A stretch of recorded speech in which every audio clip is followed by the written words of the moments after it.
లోకంలో ఏ ఆడది కూడా మా ఆయన చిన్నప్పుడు ఎలా ఉన్నారో అది నాకు ఇష్టం, అలా ఉంటే బాగుండేది అంటుందా? అనదు. కానీ రుక్మిణీదేవి ఏమడిగిందో తెలుసా?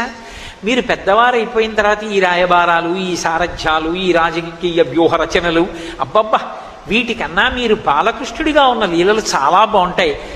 మీరు పెద్దవారిగా ఇంట్లో తిరుగుతున్నప్పుడు ఉన్న తృప్తి కన్నా బాలకృష్ణుడిగా ఒక్క మూర్తి చేయించి తెచ్చి నాకు పెట్టండి, చూసి సంతోషిస్తానంది. అంటే అసలు ఆ బాలకృష్ణ లీలలు ఎంత గొప్పవో చూడండి.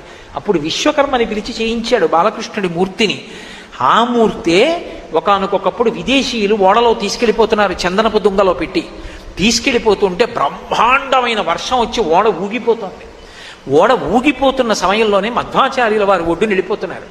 చూశాడు ఓడలో ఉన్నటువంటి విదేశీ నావికుడు, ఈ దేశంలో మహాత్ములు అంతటి గొప్పవారు ఉంటారు, ఎవరో వెడుతున్నారు ఒడ్డునని ఓడలోంచి అరిచాడు, అయ్యా రక్షించండి రక్షించండి, ఓడ మునిగిపోతోంది తుఫాన్లోనని.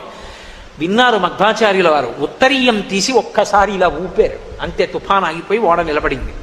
ఆయన ఒడ్డుకి ఈత కొట్టుకుంటూ వచ్చి నా ఓడలోకి వచ్చి మీకు కావలసింది తీసుకోండి అన్నాడు. నాకేం కావాలి, నాకేం అక్కర్లేదన్నాడు. ఏదో ఒకటి ఒక్కసారి రండి నా ఓడకన్నాడు. వెళ్ళారు. ఆయనకు ఆ చందనపు దొంగ చూడగానే అర్థమైంది, ఇందులో కృష్ణుడు ఉన్నాడు. రుక్మిణీదేవి కోసం కృష్ణ పరమాత్మ చేయించి ఇచ్చినటువంటి బాలకృష్ణమూర్తి. దాన్ని తీసుకొచ్చి మహానుభావుడు పుష్కరిణిలో స్నానం చేయించి ఉడిపి క్షేత్రంలో ప్రతిష్ఠ చేశారు. ఇవాళ ఉడిపి క్షేత్రంలో ఉన్న బాలకృష్ణుడు మధ్వాచార్యుల వారు తీసుకొచ్చినటువంటి కృష్ణ పరమాత్మ రుక్మిణీదేవికి బహూకరించినటువంటి బాలకృష్ణమూర్తి యొక్క మూర్తి. అంత గొప్ప మూర్తి ఉడిపి కృష్ణ భగవానుడు.